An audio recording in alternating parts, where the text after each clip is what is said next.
Welton Rayom has more than 62 years of litigation experience handling insurance disputes.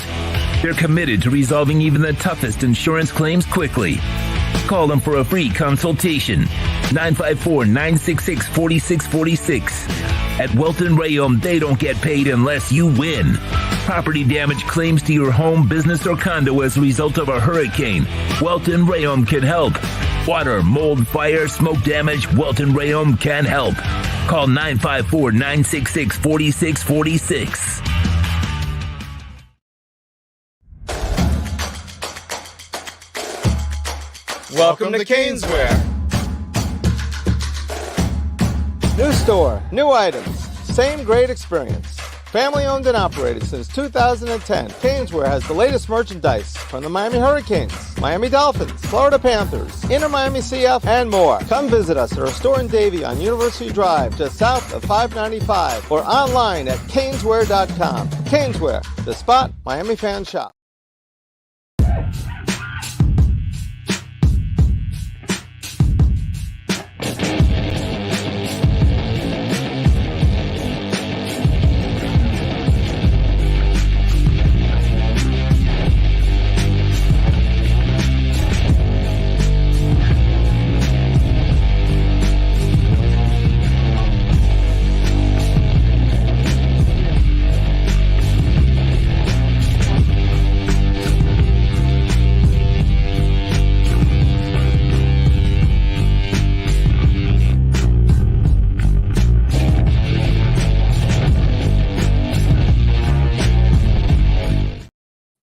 It is Friday. It is 6 p.m. and Squared Circle Digest on the air. Apologize for the time movements, but it's been a crazy week for me. And so we are doing it tonight, and thankfully Frankie able to join me. Frankie, wrestling's been going full force. And how you been, my friend? What's up, guys? Thank you, Sean, for having me. Yeah, making a big move. Having you. This is half your show, man. Thanks for buddy. Thanks for having me on. Fries. I'm the onion rings. Thanks for having me on a Friday. Yeah, everything's good. You're cursing in the back of your mind. So yeah, no, but everything's good, man. Just catching up with wrestling, and it's good to be back. Yeah, let's push through. Let's go. And sorry, I'm in the middle of sharing some stuff, but we are live. A lot going on. Let's see. You want to get into AEW first, WWE first? Where do we want to start? Also, if you're listening to us and you know friends, people that might listen to the channel they don't know, please send out. We're on the different channels. We're on my channel at Sports Talk with Sean Stanley, and also the Frankie Frezko channel, as well as on X. So please help us get that circulated out. The bird is the word. So please circulate it. Oh, I like that. The bird is the word. Isn't that from Family Guy? Oh, it's for Family Guy? No, at least but that's where the bird is the word. The bird is the word, or something no, like that. Right? they took that from Q-Tip. I don't know. I don't know what Q-Tip is. I just know I heard that from there, so I'm not going to sit there and I don't know. The bird is the word. The bird is the bird. The bird is the word. Yeah, he had it. He had rapper, it in right? Yes, he had Back it in the day, old school rapper. Right? He had it in one of his lyrics. I forgot which song, but yeah, he had it in one of the lyrics. We could talk AEW, man. It's all good. We've been busy with some movement going on in the AEW side, and stuff hitting just like 30 minutes ago, less than 30. Yeah. So, well, let's go ahead and let's talk about a little bit about what the breaking news was on the AEW side, and that was. Oh, hold on. I think I might have it here. Hold on.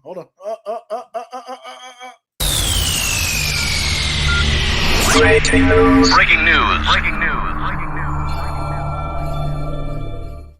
Oh, nice. I Go. love it. All right.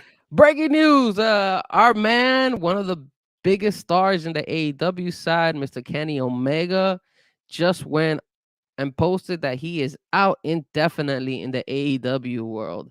Apparently, he has a medical issue going on, and he posted What worries me too, though, is that he's like doctors caught it, and like Yeah, it looks like something What might be is it? serious. Obviously, it wasn't like a knee. I mean, I'm saying like maybe a knee or something. It must be something like illness, I'm guessing.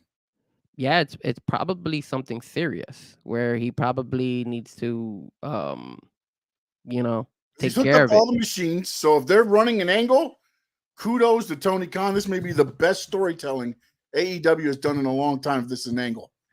I I'm don't just know. saying, I'm throwing it out there because again, I don't know what you don't know half of what you see and nothing of what you hear, but Kenny Omega did send out kind of a heartfelt Instagram. It felt like this was, like a legit thing that he's happy they got kind of caught in time. Yeah, and not only that, but it looks like he's it seems sincere, and I know they've been doing angles. I know supposedly the whole situation with Brian Danielson and the bleeding and the hurting of his eye when that took place at Collision, um that was supposed to be an angle as well. So it's been interesting the way that nowadays everybody's saying that any injury that's going on, it's being an angle. I don't know if you've noticed that. Like I think what was Yeah. the other one? There was somebody in WWE also that I believe kind of got hurt. Oh, Dragonoff for NXT. He apparently Well, that one kind of took on a life of its own because of who injured him. oh, who injured him? I didn't get a chance to see who injured him. The brawling brute guy again, the one that injured E and everything else. So Oh, it was him. yeah. It was set up for Mm. him to drop him, I guess, on his head, and then that's what happened. Oh, okay, that makes So I sense. believe that one took on a little bit more of, just because of who did it, and like, oh, he's just dangerous. Really? But, is that Yeah. is that an angle as well, or No, is no, that actually it's been sent out that it wasn't part of an angle, but I think the reason again, what Triple H did, so and again, kudos to Triple H because honestly, NXT does not need to do live shows during Christmas and everything else. They recorded the shows for next week already. They were recording them, and one of the things was whatever those are getting hurt. So, and again, it took on a life of its own because I believe it was the person that injured him, and I'm drawing a blank on his name right now. I'm drawing a blank because he just left. What's his name too? He left the Brawling Brutes. I mean, he went out on his own. Like for some reason, I'm drawing a blank on his name. Why? yeah, no, I'm not sure. Let me see if I could while we're looking it up or we're talking about it, I could actually see if I Yeah, could and then pull it up. also real quick too, I want to send out Kenny Omega. This is what he sent from his Instagram page. I can't really sugarcoat this. I'm out indefinitely. I tried to keep pushing past the pain for as long as I could. It became too much. Luckily, doctors caught me when they did. I'll be here. So in the meantime, please enjoy wrestling. And he's hooked up. He's got IVs in his arms. And so, and again, he's in a hospital bed. So hopefully, well wishes out to Kenny Omega. I think this is more something, maybe he had an infection. I don't know. I'm just throwing that out there because it doesn't seem like it's a bad back or a bad knee. He's legit in a hospital hooked up to some kind of IV. Yeah, it's unfortunate because they were doing the whole Golden Jackets. Yeah, I Yeah, think it was called. against Starks and Big Bill, right? Yeah, it was Chris Jericho and Yeah, I wouldn't want Omega. to team up with Jericho either, so I do this to get out of teaming with Jericho too. The crazy thing is that they actually did do like a segment yesterday on no, I'm sorry, on Wednesday for Dynamite. So this does look like something just came out of the blue, Yeah, and yeah. now they're gonna have to go a different direction I with think he probably Jericho. was sick or something was happening, and he went to get and it probably had maybe an infection or something in his blood or something. I don't know. Yeah, it's They unfortunate, don't keep man. you overnight for something that's not. It's got to be more than just it's the sniffles or something. There's more to this. Yeah, They don't keep you overnight in a hospital hooked up to an IV.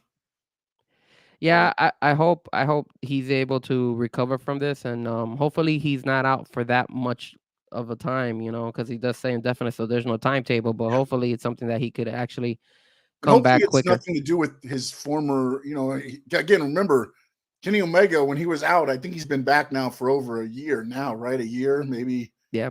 over a year. But when he left, I mean, he had, I think, both shoulders surgery, an elbow. I think both knees were scoped. I mean, he was literally a walking RoboCop. Yeah, it was bad. It was bad for him. I don't understand. Hopefully, none of that is like flared up again or something. I mean, if there's an issue, but Yeah, I'm not sure exactly how extreme his injury is gonna be, but hopefully it's something that he'll be able to recover 100% and then obviously come back. Cause at this time, AEW does need him. It's not something that they, he's a working force for them. He pushes through, and a lot of people enjoy what he brings to the table. So yeah, hopefully, speedy recovery. I'm one of We'll them. we'll keep tabs and see how he does over the next couple of months, and hopefully he's able to recover at 100% and it's nothing serious. In the meantime, let's jump on something that I did want to talk about, and Mhm. this is the fact that AEW now, this was actually I think it was informed to the fans, I believe it maybe at the beginning of the week, if not last week, was the fact that AEW now is being allowed to book at venues where WWE used to have restrictions on them. Yeah, And this is a big, big issue because, or like not a big issue, but a big moment for AEW, because this basically means that Endeavor doesn't give a damn of what they think about AEW, in well, I my think it opinion. shows you what they think of AEW. Yeah, they're not intimidated by AEW, All so right, they're look, basically, you're not drawing in the big towns or yeah, the small towns. And I mean, if you're not filling up arenas in those towns, then we don't think you're gonna be able to fill up these buildings. correct. So then what they're also saying is that, look, we don't respect you, in other words, and if we don't respect you, then there's no reason for us to go ahead and have to Yeah, restrict anything. We I, feel like I you guys are gonna not bring anything to the table. yeah, and I think this is a good thing for Tony Khan, and here's why, and hopefully he will look at it this way. You're not competition to them to be number one. As I said, I know you disagree with me and all this stuff, but work to be the best number two, man. Work to be the best number two, because pretty soon you're sliding down to where number three is. Yeah. And to be honest, I like what Billy Corgan, and I'm going to talk about this a little bit later on, and NWA are doing, because they're sneakily, if that's even a word, building something that might be interesting with not a lot of name talent. Mm. So, and we'll discuss that more in our more indie area, because right now we feel WWE, AEW the tops, everybody else kind of down there in the other things. But man, and TNA again got the deal. They got a deal. Mm. AEW still working for another deal. Mhm. WWE's got two deals on two of their programs. One, which is another thing we'll probably be discussing here in a little bit. And again, it's so odd, because today I laughed. Because and again, I'm so tired of the whole CM Punk went on a show and it only had 1.5. Raw's always drawn 1.5, 1.4. Have they gone up and spiked to 1.7? Yeah, when there's a crappy Monday night game on, or there's not a lot going on. But they're always about 1.5. That's you're going to get consistently, because that's your hardcore Raw audience. Yeah, you're going to get your spikes, and they're going to take you up and down depending. But the thing is, this is Raw doesn't sit there and say, come just for CM Punk. No, it's the whole show over the 3 hours. And they said, oh, Cody Rhodes was on the lowest viewed segment. Cody Rhodes was on the very last segment of the night. Nobody's watching usually Raw except for the hardcore audience going into the 10 o'clock hour, the 10 and 11 o'clock hour. That very rarely happens. But ultimately, right now, with as much talent as you have on Raw, that's the role that Cody's going to have to play right now, especially with the feud with Shinsuke, and why you're doing everything by building up CM Punk and your Royal Rumble coming up. You've got all this other stuff right now. So, but I find it odd that everybody's like, oh, you have AEW fans saying, oh, CM Punk's on a show doing 1.5. Mhm. Like, bro, like, do you understand? Like, he was on show doing 750, 900. Like, it's time in this time and age really to get out of, look, if Warner Brothers is happy with what AEW is doing. That's all AEW needs to be worried about. If nobody's worried about the number of Raw and SmackDown, then honestly, the fans should. It's a number for us to look at. But to sit there, it's like the empty crowd before a show, and you look at the match that's in the ring, and it's like a dark match, and because the show started at 7:00, and there's nobody in the crowd because the matches don't start till 8. It's just the silly shit fans do on both sides, AEW and WWE. Just enjoy the damn wrestling right now, man. I agree, man. No, I agree with what you say. I obviously we don't see eye to eye when it comes to the fact that WWE is on a different level than AEW. I agree that they're in a different level, but the fact that I believe what ends up tends to happen is that AEW wants to eventually catch up to the WWE and eventually make it a powerhouse to go with it. But as of right now, WWE is riding such a huge high horse right now.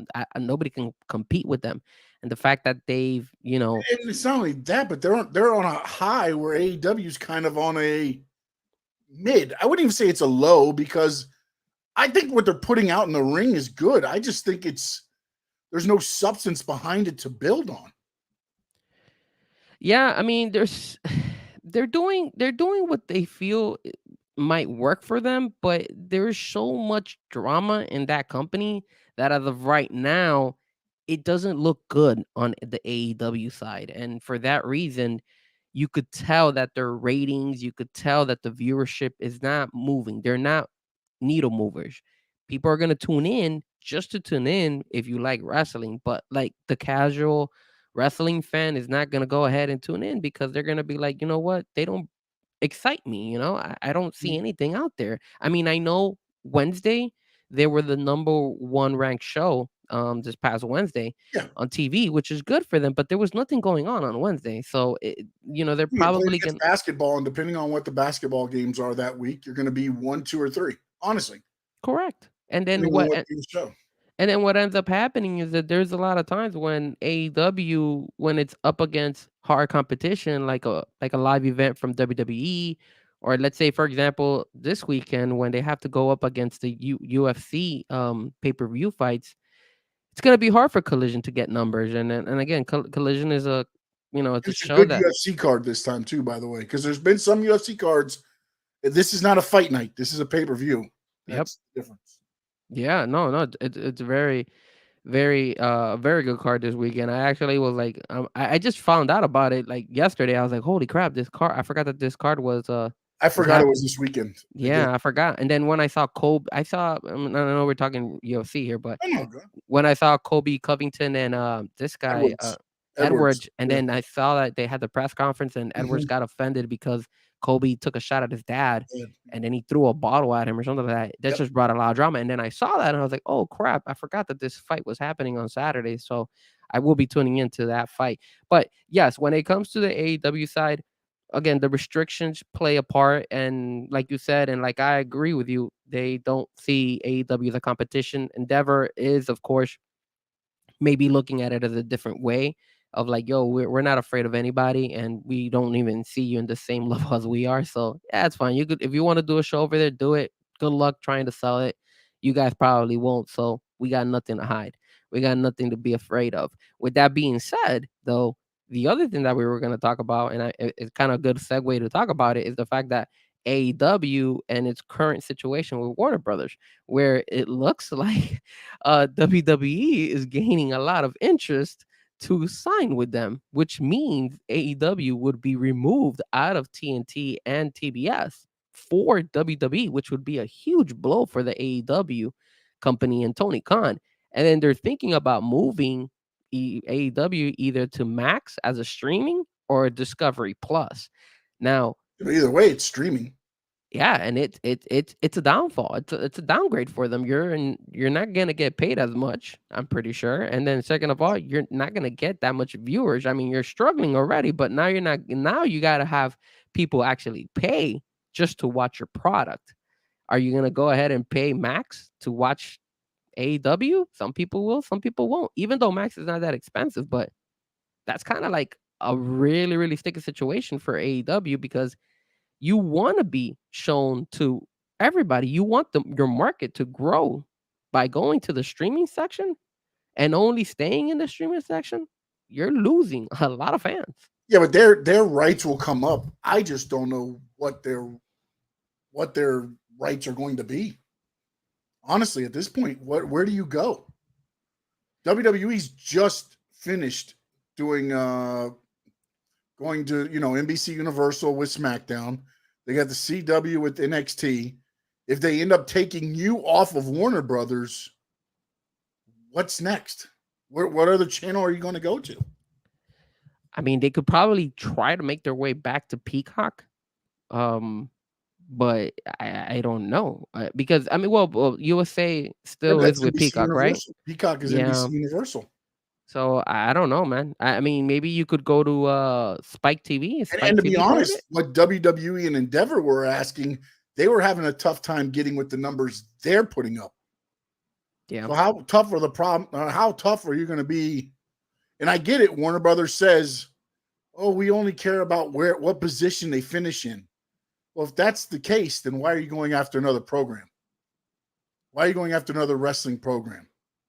Yep. And again, one of the angles that WWE is using to market their product is the CM Punk angle. And again, the Warner Brothers was interested in CM Punk. It's obvious. Man, and that was a Warner Brothers move because that's the issue. Because now what you're looking at is, hey, all of a sudden, now you're having WWE being able to sell CM Punk while AEW had CM Punk, but you let him go. So now that you let him go, you're losing. You're losing twice. There's nothing like you lost on the CM Punk situation, and now you're losing on the WE side because they got him. So that's a double blow. You lost your probably one of your most I guess best selling type of wrestlers that you have in your company, and you lost them to the competition, and now they're gonna beat you out in your own the own company that shows your actual wrestling show. If I'm not remembering correctly here, I believe WBD has a ownership in AEW as part of the deal that they put, because that was the reason why they said they wanted to go to more pay-per-views and Tony Khan didn't. If you remember that situation there. And now you're sitting here, and now how much stake do they have in there to where they're going to take their own program that they have stake in and say, you're going to Max or Discovery Plus because we're going to bring Endeavor's Monday Night Raw to where you were at. Not only that, but what a slap in the face to AEW, bro. That's a messed up move, because remember, they've had relationships with Tony Khan, and I'm pretty sure they've been in conversations one with the other. And then for them to just go ahead and say, hey, man, we're pushing you to the side and we're bringing in WWE, that's a slap in the face. That's what a disrespect. And then what's going to happen? Like now. That's slapping WWE's face. Huh? Slapping AEW's face. Oh, yeah, absolutely. Yeah. Oh, you said WWE. Oh, my bad. Apologies. Yeah, it's a slap in the face to AEW. Like you don't believe in their product anymore, and you're willing to go ahead and go with somebody who you feel is gonna be able to produce the numbers that you want. And remember, all this time, it's been about, hey, AEW demographics. They're hitting their numbers on the demographics. Well, apparently, no, that's not the case. We're gonna go ahead and we want more.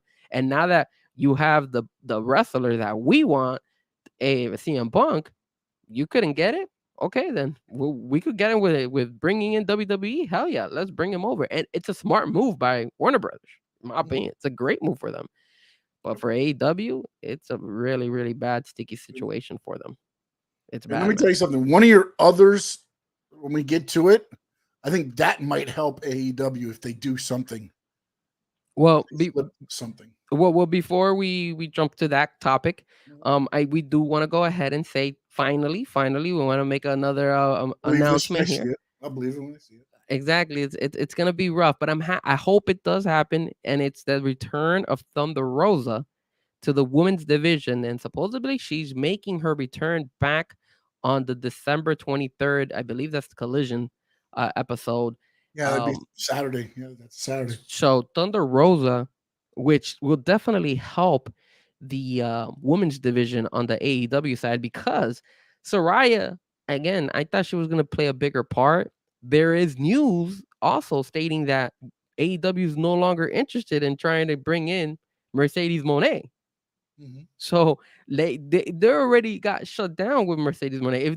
If there's no interest from the AEW side on Mercedes Moné, that means that, get ready, WWE, you're gonna probably bring her back. What that means is that Mercedes Moné has probably told them, I'm going back to WWE. WWE. Yeah, because you're not going to sit there and be like, there's no way, if you're a businessman, you're not, if she's not going and told you not, you're still fighting. You're still scratching. There still might be a way. And again, it's pro wrestling, so I would never say that she doesn't show up in AEW. This might be the ploy to where keep everything under wraps, say you're not interested, and all of a sudden she shows up.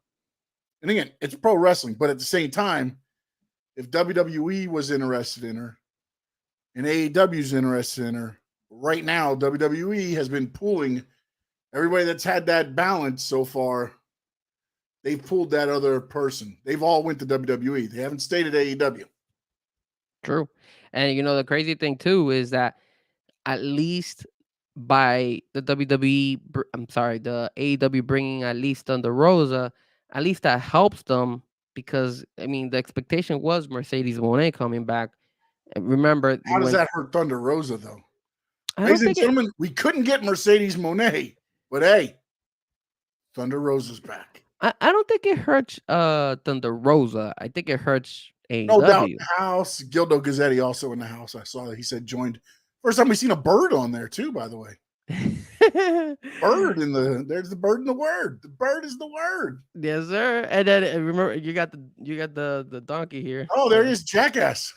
Oh, but he's our Jackass, right? He is. He's our biggest scum of the earth, But yeah, so I mean, I'm excited though. I'm happy to see Thunder Rosa come back. I wonder how this is gonna start to like mess around with the women's division again, because we haven't seen Britt Baker in a very long time. And then now, the champions who have been in the Toni Storm, that's a big one. And Toni Storm never got along with Thunder Rosa. So that's that could be a good creative type of match that they can make. And Jamie Hayter should be returning soon, I would think. I don't know what her injury was, but yeah, she had a serious injury. And remember, I told you this. I was like, I haven't seen her in a while, and I knew she got you brought her up last week and a couple weeks ago, and I gotta believe she's going to be maybe back soon. I don't know. I mean, how soon? I don't know, but by probably the beginning of the year. She can kind of change the dynamic of the women's division by one, bringing back Thunder Rosa, two, Britt Baker reemerges, three, if Jamie Hayter comes back, and then Saraya's really taken a back seat. Where she's been. Yeah, she hasn't been there much either as well. I mean, she was there on Wednesday. She was there when because of Ruby Soho was fighting against Rio, and she was there. And then obviously they're working that angle of Ruby Soho with the guys who used to be Matt something. Yeah, those guys that don't like when Danny Garcia does his dance. So I don't know. I'm not a big fan of I guess what they're trying to do there, I guess. And then hopefully you also will get this girl, the one that just gave birth, with Sammy Guevara. Sammy Guevara's wife. Oh, Tay Conti. Tay Conti. So Tay Conti, hopefully she should be coming back maybe in the next couple of months as well. So there is potential for the women's division to, grow a little bit, because I am gonna be honest with you, I am getting a little bit tired of seeing the same matches over and over. The problem is though, it all goes to one guy, man. That's the problem. That's the problem. He's the problem. Two initials. PK. It is, man. It is something that is concerning. I don't know what happened to the vision, man. It has the production and when they first started, the vision just seemed so clear. And I don't know at what point somebody mucked up the whatever, but man, the vision's just gotten dirtied and muddied and everything. And it's like, oh, well, let's sign the next guy that WWE cuts and let's do this. And it almost feels like WCW 2.0 at times. Well, I'm gonna tell you something. I think they dropped the ball on Wednesday. Why are you gonna allow John Moxley to beat Swerve? Swerve is one of your most up and coming talents, and he should have won. Like there is so much hype right now on You gotta Swerve. sometimes call an audible, man. Yeah, I get it. man. Maybe you're trying to have I mean, I don't know when I'm looking at it. I'm trying to figure out who's going to be in the finals of that. But I almost feel like it's always been Moxley on the one side. Yeah. And then honestly, I think somehow they're gonna probably it's gonna be Moxley and Daniel Bryan. Yeah, but you could have easily changed it up. You You could could have have done done a swerve. because you could tell that there is a lot of people who are invested on Swerve, and he is selling. People are enjoying him, and bro, it's just something about it. Rightfully so, man. Rightfully so. You have to go like what you just finished saying. You have to go with like the high right now, and he is The same thing happened in WWE. Do you think Sami Zayn was supposed to get that push? no, No, it was a no, joke to put them all together, and then they're like, "Shit, we got something here." And then they yes, expanded the plans out. They were like, "Well, hey, let's just go with this. Let's see hell what yeah, happens." And it just said right down the train tracks, man. yeah, And it was like, and now look what you got. You've made stars. Not that saying that Sami Zayn wasn't a star, but you elevated him with that run in the bloodline, him turning on Roman in the bloodline, his match with Roman in his hometown. Like, I mean, you just built him up, man. when You you least built him up. expect it. When you least expect it, and then what ends up happening is now you have another talent you can showcase, and the fans are invested on them. And then all of a sudden, hey, now we could do more stories than what we have before. And also, the mistake you made is this: you put Swerve over in a Texas death match against Hangman Adam Page, and then you'll have him lose. It's so bad, bro. Like, what? It's so bad. Moxley's Like, lost to Orange. I mean, and again, I get it, it's pro wrestling. It doesn't mean because this guy lost this guy. I get it. I understand what pro wrestling is. But again, if you're trying to tell a story, Swerve is coming off of that sick ass Texas death match with Hangman Adam Page, where he went to war, wins it. Then he goes the next week and he beats. Who did he beat before this week? Who was the one the week before? was it? Was it Roosh? He did beat Roosh. Yes. I think it was Roosh. So then he beats Roosh, and now he goes here, and it's not like John Moxley can't lose a goddamn match, man. But again, you're making And again, I'm not saying this in Swerve either, but this Swerve was going, he's elevating quickly. Now he's got to go and then fight through your incompetent ass to keep his Swerve going. It was just a bad call. Like, as soon as I saw that he lost to Moxley, I'm like, God damn it, there it is again. AEW making again. They're what you remember what we've always said. Tony Khan has written down a story for every single little thing he wants to show on he doesn't AEW, come off of it apparently, but he never makes a left turn, and that could hurt you because you were hurting your talent. That guy Swerve should be the next biggest pop besides MJF. Look how MJF blew up. You should have gone ahead and done your best to make Swerve Strickland as big as MJF, and then you could build a hell of a fight between Swerve Strickland later down the road against MJF, and people will tune in because those are your two best wrestlers that you honestly can go ahead and say, damn, I'm invested on both of them, Like, who am I going to pick? Am I going to pick Swerve or am I going to pick MJF, And there's going to be fans that have to pick and choose. There's a lot of fans that like Swerve compared to MJF because he's an alternative, man. He's an alternative for the guy coming up, man. That's what Swerve is your common man, the guy that no CEO is going to look at Swerve and be like, that's my next executive vice president. You know what I'm saying? Like that's the again, the way he talks, the way he dresses, the way he comes to the ring, everything. It's that he's everybody. He encompasses everybody. And man, that's what everybody's is wrong. And then the catchy ass, and the tune, the Swerve, and all that, and then Nana dancing to the ring. I mean, all this helps. But again, a lot of that is being done by them through social media. They're building themselves up.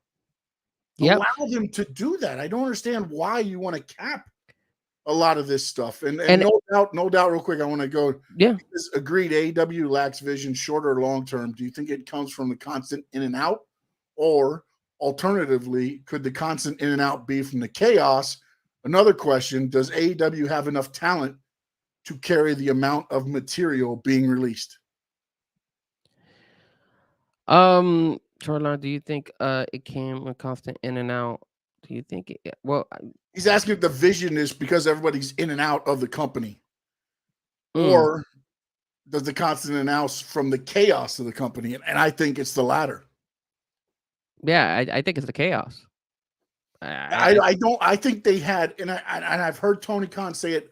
He had the first 4 world champions figured out, which was basically, I think, the first 4 years of the company. And then I don't know that they had, it obviously doesn't look like they had a plan after that.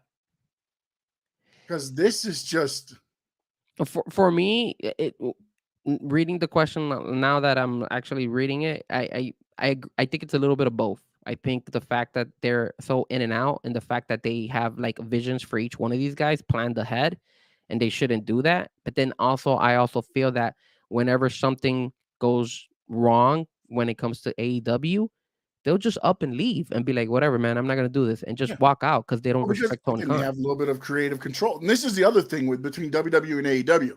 WWE has the year planned out. They've already sat down with the guys and said, okay, look, this is what you're looking like through the whole year. This is what we're getting to.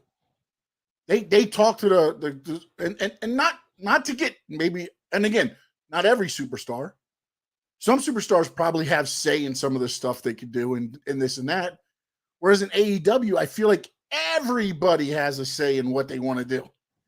Tony Khan goes to you and is like, hey, I want to do this, this, and this. No. Why don't we do this, this, and this? Yeah, but then that changes this. Okay, let me go over to this guy and see if we can change this, this, and this. Okay, now, if I change this guy, now I got to change this guy. And that's the chaos that I'm talking about, I believe, is why people are in and out. Because it's like, okay, take Lexus King, for instance. I mean, put just a little bit of time on him, 10 minutes a show, and he looks completely different than what you saw given to you by AEW. I'm not saying he's great. I'm not saying WWE's made him anything. Yeah, but you can see him growing a little bit, and you can see what he kind of has. You know, and they just wanted to be like, no, you're Brian Pillman Jr.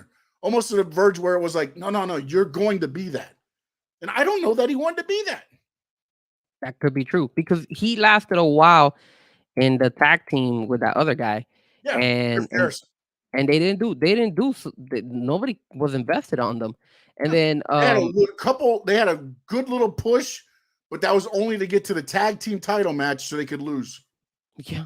And then Lexus King, look, he lost against Carmelo Hayes at Deadline, but it didn't hurt him. It didn't hurt him because you saw what they did with him. And I know we don't talk that much NXT on the show, but they just put him on the breakout tournament for the guys. So but also what he's done is he's become his dad's character, but when his dad went crazy and created all the chaos. Remember, he went to Eric Bischoff and said, I need you to fire me so I can play this whole thing out. Bischoff fired him, and then he went to WWE. Yep. You know what I'm saying? Like, it's another version of his dad's character, but this is the loose cannon, Brian Pillman, and he's put his own twist on it, where he's the controller of chaos in NXT now, where he started he starts all the chaos and then just kind of lets everything else fall into place. Yep. And then to answer the other question of no doubt, does AEW have enough talent to carry the amount of material released? Absolutely. Yeah, they just don't know how to use it. They have too much talent at times. Yeah, they just don't have. They really only have 4 hours of TV. I don't count Rampage as freaking TV. Look what they did. Look what they did on Wednesday. They dropped the ball again, and here's why. They brought in Andrade El Idolo to do Dynamite. And I was like, why are you bringing Andrade El Idolo to do Dynamite? He was doing fine in Collision. And I've always said this. I've always said keep the roster semi-split because it brings more reason to watch it. I like watching Collision because I could see Andrade there. I don't see him in Dynamite. now they brought him on Dynamite, and I know it's that tournament, but still, that doesn't make any sense. Don't bring those guys like that. Like right now, this guy, damn, Andrade's with CJ Perry, Perry. Perry, and then CJ Perry, guy, what is his name? I forgot. I don't know why I'm only thinking Rusev, but I know that's his WWE name. Wait, Not Rusev, Miro. but the Miro. Miro. There you go, Miro. Where has he been? Like they were doing such a great angle with him, and then all of a sudden, this past Collision, nothing, and then Dynamite, I didn't see anything about him. So I'm like, and then you got CJ Perry with Andrade El Idolo. Like I know they're doing that tournament, but you could start creating some type of angle. Nothing. Daniel Garcia, you bring him into that tournament. The guy doesn't even have a single win, and people are invested in him. They were Mark Briscoe. Same thing. Mark Briscoe gets a pop, and this guy Daniel Garcia gets a pop. Andrade is fun. Yeah, I know. And the crazy thing about Andrade El Idolo is that he's a great wrestler, and all his fights are very, very interesting, very fun to watch. He goes in, man. He dedicates time for it, so I like that. But now you're losing that mojo by like showing him on Dynamite. Now, okay, I'll see him again. And look what they did with Bryan Danielson, which is what pisses me off. So they go and they put Bryan Danielson on Friday to do Rampage. Bryan Danielson goes and goes on social media and says, "Hey, if you guys don't go ahead and watch Rampage, I'm gonna go ahead and draw a fee. Like I'm gonna send a fee out to all the fans and stuff like that." And then you bring him on Saturday. Obviously, Saturday was taped, but dude, do you really want to see Bryan Danielson wrestle on Friday and Saturday if you're watching all the shows of AEW? No, it doesn't. It doesn't make any sense. Why? Because at the end of the day, I was happy to see him against Andrade. I didn't have to see him on Rampage. I know a lot of people don't tune into Rampage, but still, it's what is going through Tony Khan's head to book these type of wrestling matches and these type of like promos and different type of like it's just ridiculous. It doesn't make any sense. It's sad. Tour time is here. So listen to this. I don't know if you caught this. And I did not catch the original one, but of course, dirt sheets are there waiting for everything to come out. All Elite Wrestling at 7:48 on December 14th, which would have been, actually, this is from the one, I'm sorry. Yeah, because December 14th was yesterday. It was the 13th. Okay. They tweet out, Jay Briscoe may have been eliminated from contention last week, but that doesn't mean he will stop fighting. Watch AEW Dynamite winner is coming live on TBS. Hashtag AEW Continental Classic Gold League at Sussex County Signet at Jay White NZ. If you look at the standings, taken down afterwards, but of course, everybody knows, of course, the tragic passing of Jay Briscoe. They meant to say Mark Briscoe, but the AEW team, whoever was doing it, sends out Jay Briscoe. Wow. And then look at the standings of that tournament. So Moxley there's the Gold League one, which I know they're doing the soccer thing. So this is all the soccer thing. So Moxley has 12, Swerve has 9. Jay White is the only other one that could technically probably win because he still has to fight Moxley. So I guess they're trying to put Moxley and Jay White because that's the last fight that Moxley has. And then hopefully they tie each other, and probably I guess they would push that match to maybe their next pay-per-view because Roosh only has 6 points.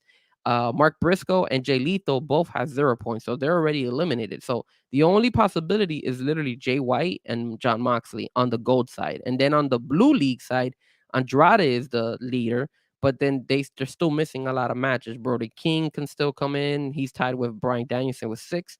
And then Claudio is with 3, and then Eddie is with 3, and Danny Garcia is with 0. So there's a little bit more intrigue on the blue side than on the gold side. But still, it's just I don't know, man. I get the format, I get the whole thing, but just like just like on Wednesday, Moxley versus Swerve. Obviously, the result was not the correct one, in my opinion. But that's another fight that you could have easily built up and put him in a live event, right? 6 people in each one, right? Say that again? There's 6 people in each league, Gold League and Blue League, right? Yeah. That's 3 matches each show. You've got 2 hours of TV. You could be doing all 3 of them. You don't need Blue League to come to Dynamite and switch it up and this and that. Like, there's no reason for people to be like 2 matches behind. That's what I don't understand. Yeah. You have 6 competitors. They each wrestle 3 matches on a thing. So then what are we waiting for? You're drawing this out and making it more complicated than what it needs to be when you don't really need a tournament. But I get it. You want to do the tournament because there's Fulham. Yeah. And what Tool Time is right. The tournament doesn't move the needle. It doesn't. No, it doesn't do anything. It doesn't do anything for them. It spreads out because what they're doing is doing you 1 match and a match here, a match there. It's spreading out the time to their next pay-per-view is what it's doing. So it's even tracking out the tournament, making the tournament that much more unbearable. Yeah. Now, let's turn the page and at least give them okay type of props for what they're doing with the devil. So that is the only yes, that yes, is the devil. That is a good storyline that they're building. I like the fact that they got Hangman Page and they dropped them against the windshield of the car, and then that reminds you of somebody. Yeah. So, but they were saying that they're ruling him out. They're saying that Jack Perry is not the devil, that he's not the guy who's going to be part of it. Although it has a reference towards obviously the Glass with the whole CM Punk situation. Now, is it possible that Jack Perry is the devil and they just trying to push it that way, don't sell it like that, they don't find out that it's him? Possibly. That's fine. I think to this point, you know how I feel about Jack Perry. I hate Jack Perry because he got CM Punk out of there, but it makes sense that he is the devil. He should be cleaner from now on. They should put him shit up. They should make him the devil because number one, a lot of people are gonna hate him just because of the fact that CM Punk left. No.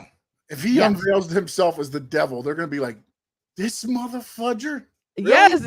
No, but this guy? no. Really? It's going to be a letdown, bro. It's going to be a No, letdown. it's not going to be a letdown. No. How is it not going to be a letdown? Jack Perry? Okay, so let me ask you this. Jack Perry's the devil? Who would fit the role as the devil then? I already told you who I think it is. I think it's Adam Cole. Yeah. I think it's going to be Adam Cole. But here's the thing I said where Tony Khan can save his own ass. Whip off that goddamn mask and make it freaking Tony Khan. Oh. Make Tony Khan the goddamn devil. Now you're going to bring some shit into AEW and the devil will be running AEW. Wait, hold on a second. What you do. Hold on. Are you insinuating? You're welcome, Tony Khan. Are you insinuating that WWE takes an angle like Vince and Stone Cold back in the day? Is that what you're insinuating? Do it, buddy. Do it. That's not a bad idea, man. That's not a bad idea. And think about this. With all the chaos in the locker room, if he comes out and be like, you want to know why there's damn chaos? Because I'm the devil and I don't give a shit about any of you back there.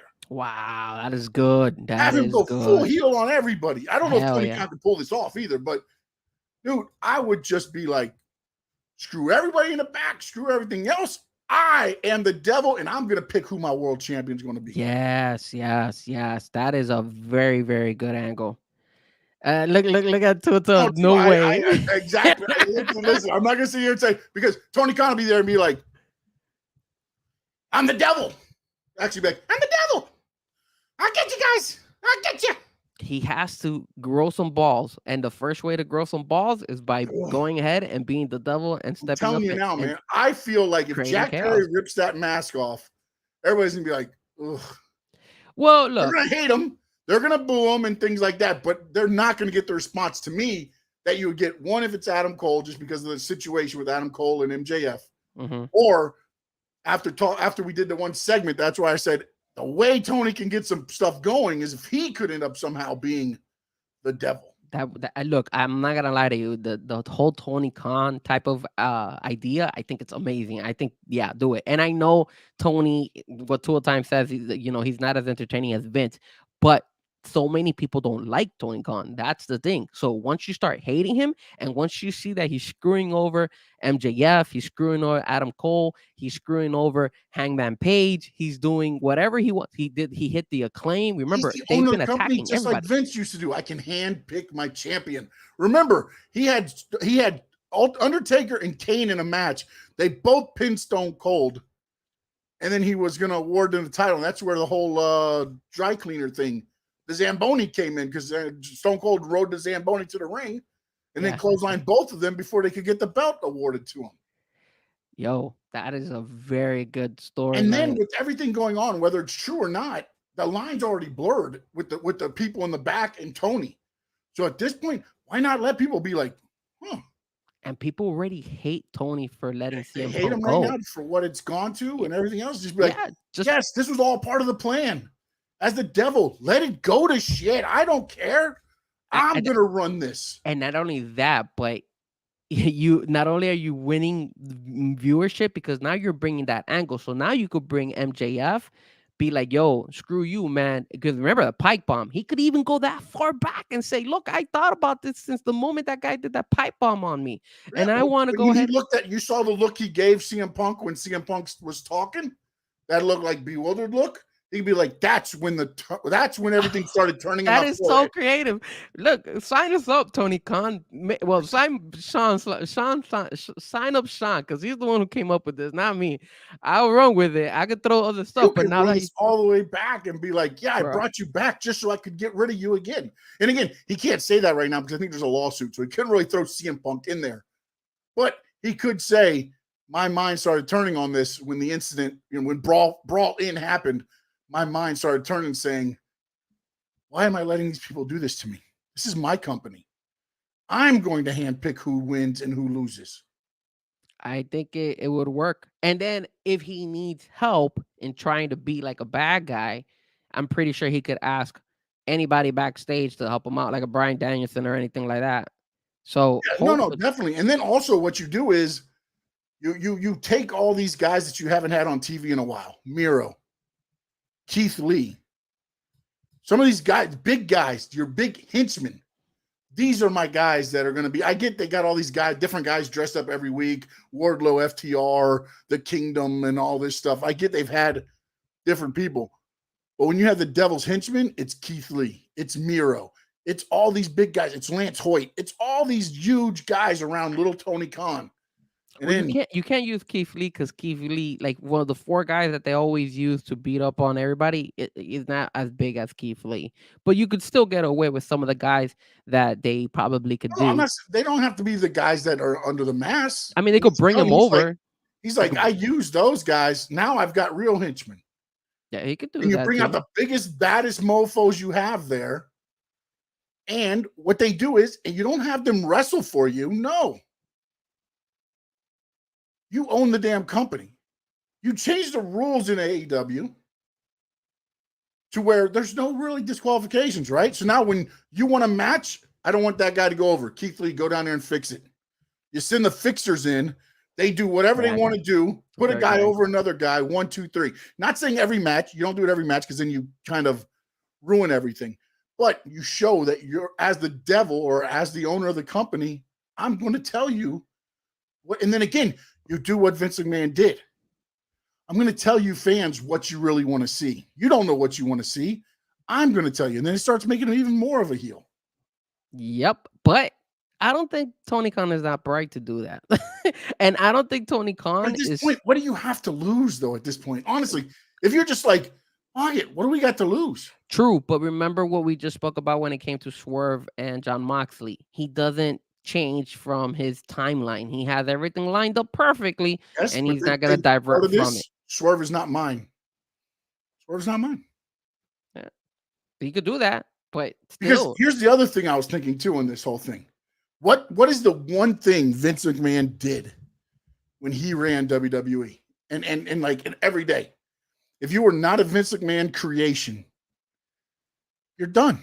You're going to get a little bit of a run, but he's going to kill you off. NWO, Hollywood Hogan. You come back? No. I created Hulk Hogan. That's what's going to win here in WWE. You know what I'm saying? Like, if you weren't created by Vince McMahon or WWE, bon voyage, see you later.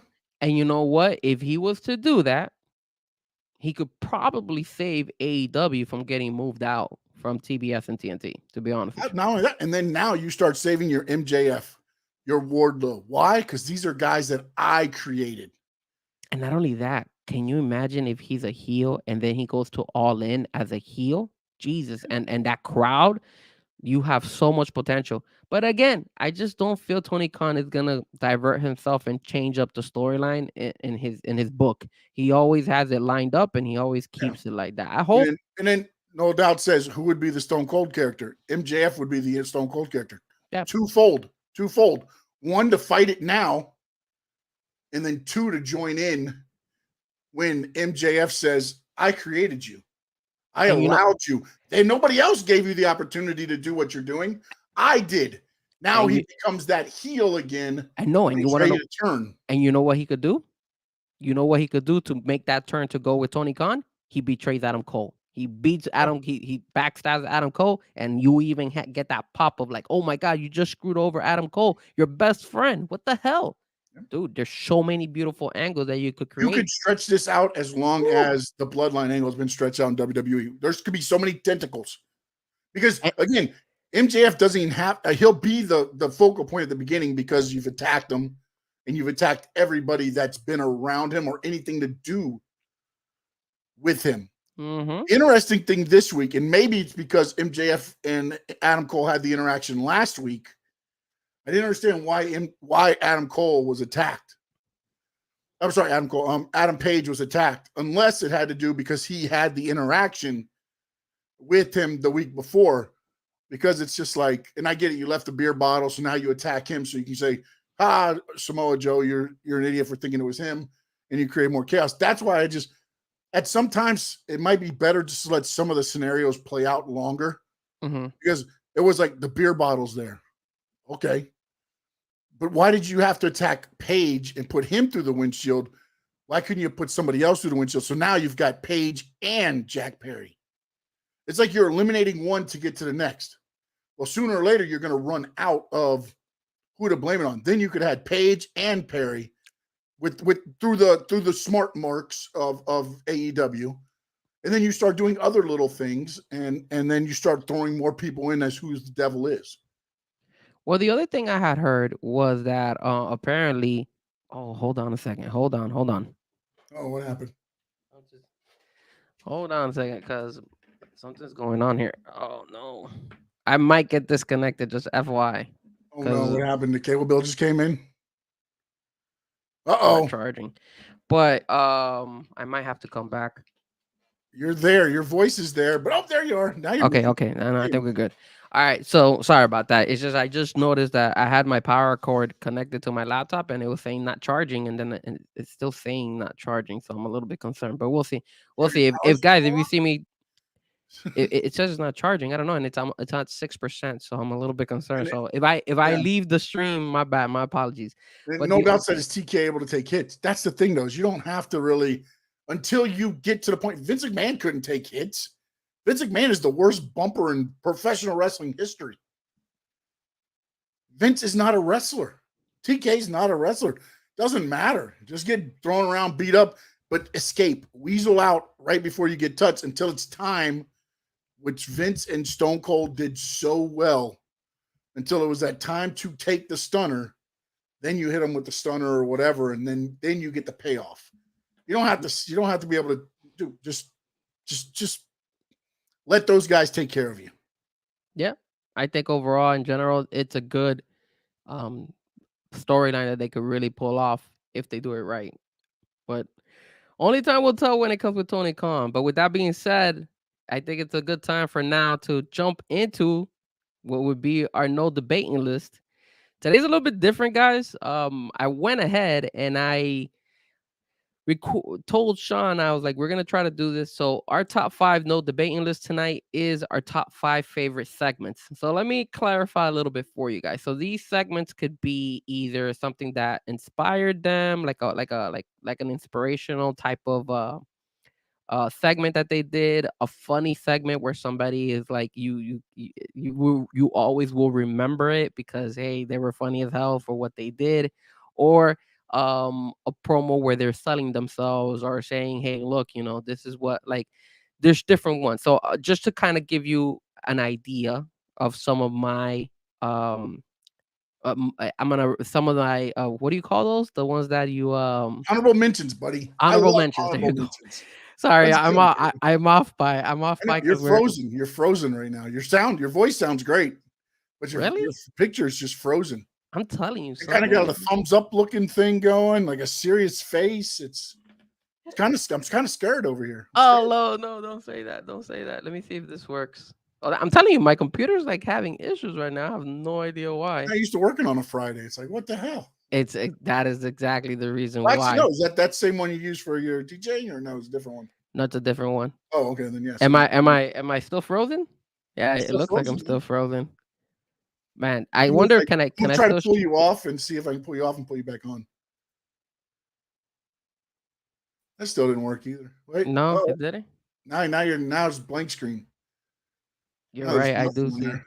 I do. Let me see if can I still share my screen? Let's see if I can still share it with you. Boy, here we go. We're gonna find out right now. There it Oh, is. It's you there. can share. Yeah, Yeah. at least you get the dark side of Frank. No doubt says better than some of O's frozen faces. Yeah, I don't know what happened. I don't know why my face. I do see myself on my because I have my other laptop here, and I'm like, oh man, I'm dark. I'm on the dark side. Hold on, maybe I could do this. Hold on. At least you can see. Can you see that at least? Yeah. No, But now it's my logo for some reason. that's It's the Square crazy. Circle Digest logo. Why? Let me see if I press this, do I come back? Did you cut the camera off and cut it back on? No, no. Let's see. Did it come back? Oh no, it didn't. No. I don't know why. That's weird. Your hose, buddy. It's okay. It is what it is. So I'll do. What do you want? Do you want the whole blank screen, or do you prefer the Square Circle Digest logo? Whatever you want to go with, man. Let's go. Let's go with the logo. I'd rather have the logo than not have anything on there. So let's go ahead and let's try the top 5 honorable mentions first and foremost. So one of my honorable mentions was, if you guys remember, one of the funny ones was Hulk Hogan, Hollywood Hogan, The Rock, and Kane. And one of those was, I don't know if you guys remember, when he went and he said, "Oh, you know, What you gonna do, brother?" yeah," and then he was like the Canaan axe and all that stuff. So that for me was a hilarious type of segment that they did. It went well, but it was good because he mimicked and he made fun of Hulk Hogan and he made fun of The Rock as well. But at the same time, he was able to put it all together in one piece. So that's an honorable mention on my side. What about you, Sean? You have anything with I honorable have mention? 3 honorable mentions.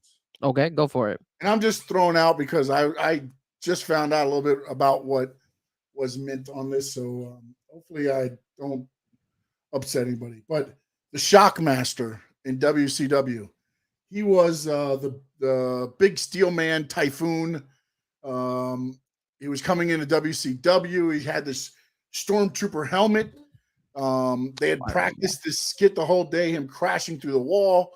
What nobody told him was, before they did the live part, is they elevated the one of the boards to give it more stability when he crashed through.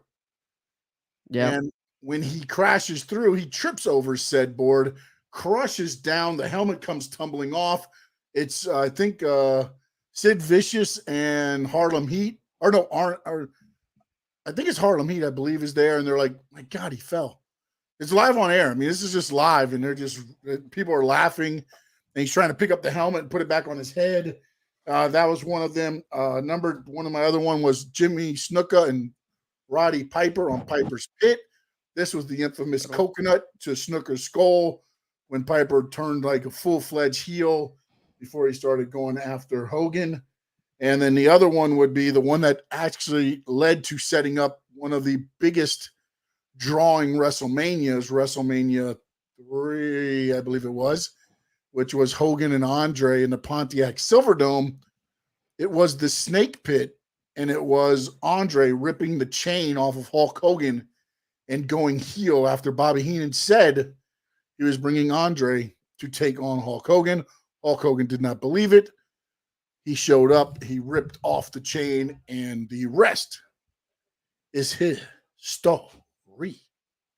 Nice, absolutely. And I think you could see me. Can you see me, or am I frozen? It looks like I'm frozen. You're frozen again, but that's a better look of you, man. Jesus Christ, I can't buy myself a freaking good look today.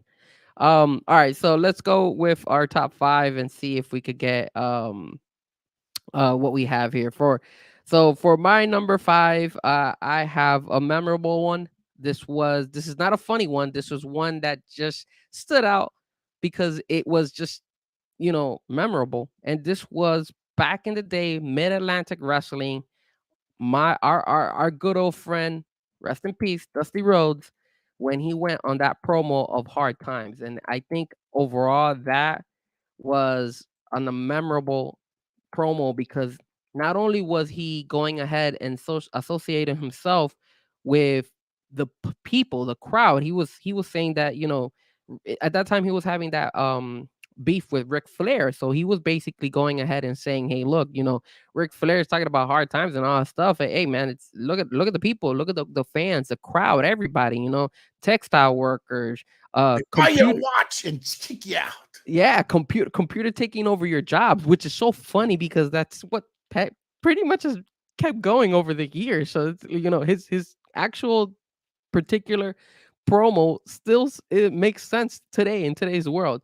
So it was just something that it really stood out on my eyes. Hang on with kings and queens and snot on pork and bean.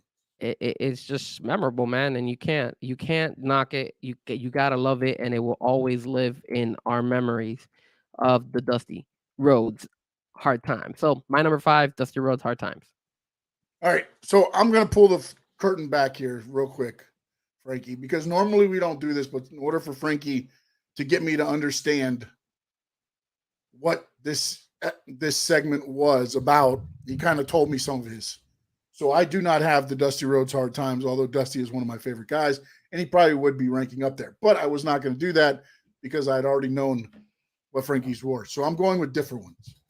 Okay. Number five for me was the breakup of the Rockers on the barbershop, which was when Shawn Michaels and Marty Jannetty, and they were going through all their troubles, and then it looked like they were kind of fixed the fences. Bruce Beefcake's like, yeah, the Rockers. And he walked away and he super kicked Marty Jannetty, took his head and threw it right through the plated glass barbershop window and started the Heartbreak Kid, Shawn Michaels.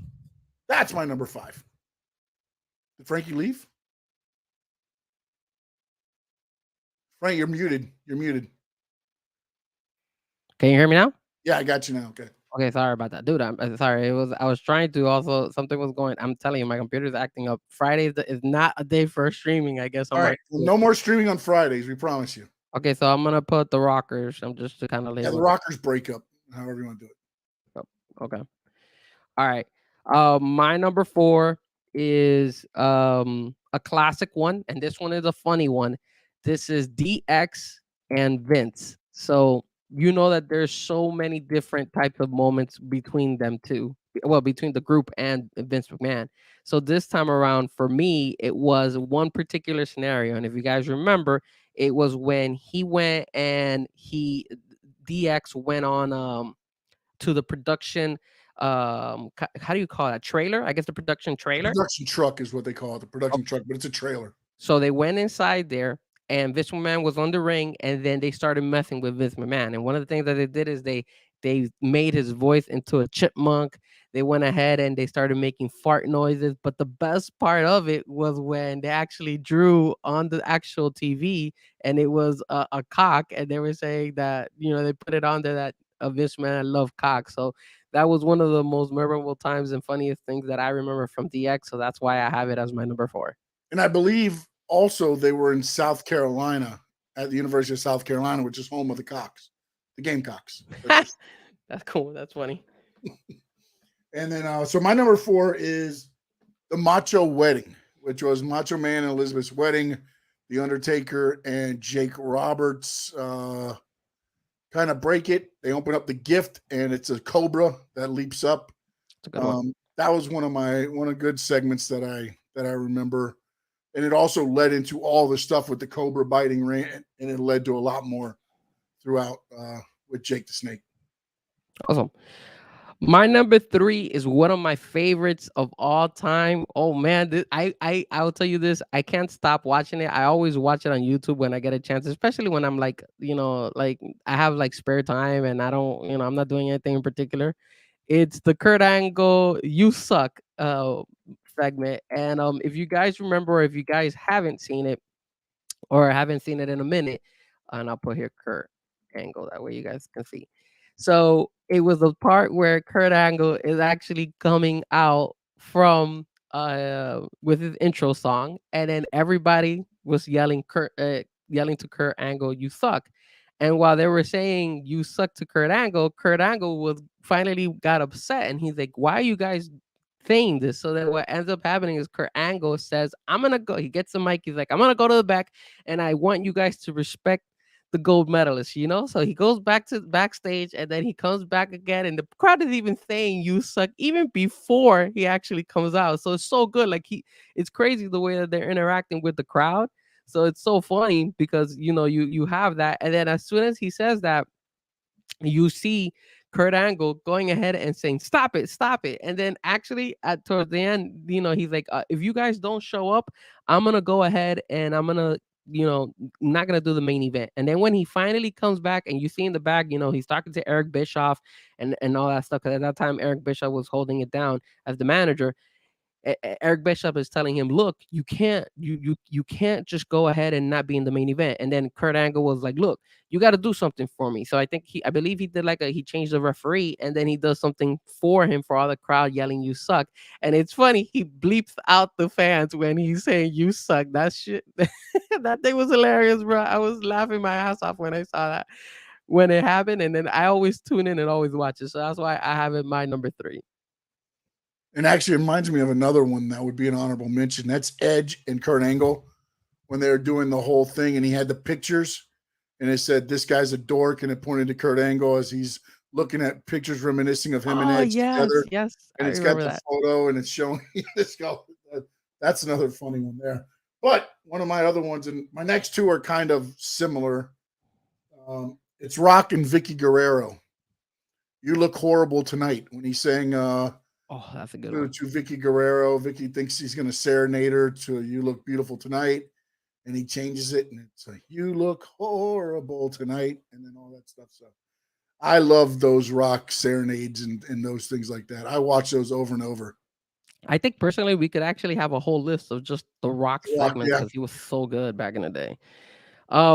My number 2, and you guys might be a little bit surprised, is not from the WWE side, it's from the Impact side. And I know if my brother was watching, I know today he's not watching, but definitely the woo off Of the is best things you'll ever see on YouTube. the woo off is a memorable thing. I think one of the best things Impact has ever done. Yep. And it was just like me. It's so funny because me and my brother actually go ahead and we actually from time to time we'll recite the lyrics of like the what they said to each other. No, But it was great. it's So so great. good the way that Jay Lethal was able to woo against Ric Flair and all that stuff. And then Ric Flair is like throwing his shoe, and he's You're not like, Space Mountain, I'm Space Mountain. yeah, and there was the one where he goes, he's like, oldest ride, longest line. That shit's so good. Can you imagine that? And it just Ric Flair was so good. And then Jay Lethal copying him, making the same voice as Ric Flair. That was so good. One of the best things. So I have that as my number 2 on my list. And another thing interesting about that is Jay Lethal was on Chris Van Vliet and said he went back to Flair and said, "Hey, we're doing a thing tonight in the ring," and Flair just said, "Just follow me, kid." None of it was talked through. They did it all on the fly, which made it even that much more awesome. Yeah. My number 2 is the infamous Cena Rock wrist.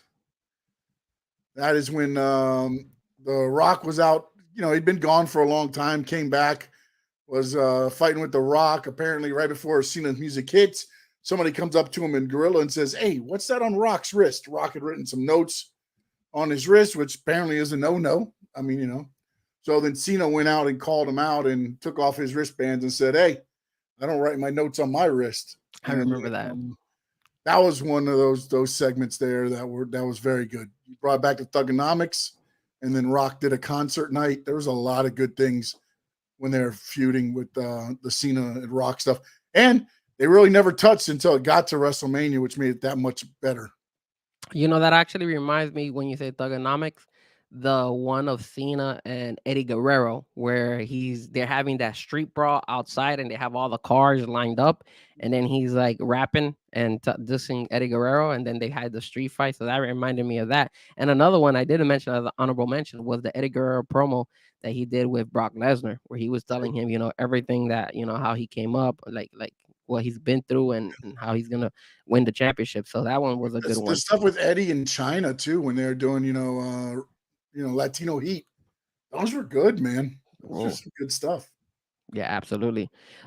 My number one to end the top 5 on my side is The Rock and Stone Cold Steve Austin one. And now this one was the fact that they both came out on the ring, obviously. And when they both were talking to each other, this segment must have lasted like 15, 20 minutes. And they were using their signature kind of like wording that they always say. So like The Rock would say, "Finally, The Rock," and then he takes the mic away from The Rock.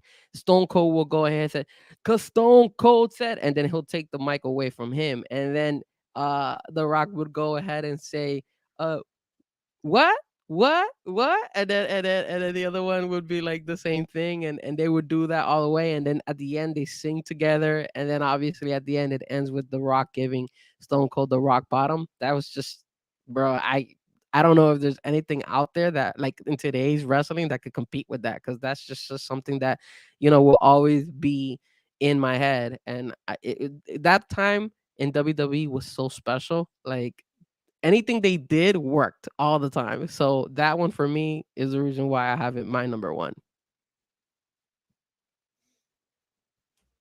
And my number one is just because, this guy's just so awesome. And apparently he's home. It's the CM Punk pipe bomb. One of the most infamous things. It was just at that time, it was like, whoa, wait a minute, and now you hear about it years later and everything and how it was, but at the time, it was probably how a lot of wrestlers felt back there. Absolutely. And not only that, but and honestly, it led to what CM Punk has become now. So yeah, and that also brings honorable mentions of other ones like MJF pipe bomb that we could also add on there. When you could put any of the skits too, the best friends with Adam Cole and MJF when they were doing the laser tag, the dodgeball, the dancing skit that I hated so much. Yeah, those you didn't like we have so many that were out there. If you guys remember some of the ones that you guys in particular like, let us know. There's so many, man. There's so many. Absolutely, man. But it's definitely memorable moments that we will always remember. And those were definitely our top 5 particular segments that we enjoyed in the wrestling world. All right. That was your top 5 no debating list. And now it's time to get into some debating. Man, look at my face. I'm looking at I have it on my other computer and I'm freezing up. Are you praying to CM Punk right now? So can I please have a cup of coffee? So I'm realizing what's going on. Can I have some porridge? I'm freezing like crazy because I'm on my Wi-Fi. I don't know why my Ethernet is not working, but it is what it is. It's funny though. Yeah, no doubt said Kane first being introduced with Undertaker. Oh, wait, with Undertaker, or when he first showed up in the Hell in the Cell against Shawn Michaels, when Paul Bearer brought Kane out the first time. That was some crazy shit there when the fire went off and then he walked to the ring, ripped the cage off the doors, tombstones Undertaker, and then sets the ring ablaze and then leaves. And then Shawn Michaels, of course, wins Hell in the Cell over the Undertaker. And oh my God, Frankie Frezko is back. Oh, no, never mind. He's back frozen. Man, it's just terrible. I can't get my Ethernet to work properly. I don't know why. That sucks. My bad, guys. My apologies. It's my fault. I had to schedule for us Friday, man. My fault. This is what happens when you go live, right? On a Friday. I know, on a Friday at 6:00. What the hell? All right, we got about 30 minutes. I want to be off a little bit of time to get everybody, over to watch SmackDown or Ring of Honor if you're going to watch Final Battle. I wanted to pose a question to you because CM Punk is back, and of course, CM Punk is Raw. believe it Yeah. or not. So far, and again, I get it, small serving size here. Would you say CM Punk has been used better in the WWE or AEW? Well, I'll say this. When it comes to CM Punk in the WWE, we still haven't seen him even wrestle. So if I have to choose one or the other, I'll say this. I think CM Punk, when he made his first return to AEW, I think it was way bigger, and I actually enjoyed it even more than the way he came back in the WWE world.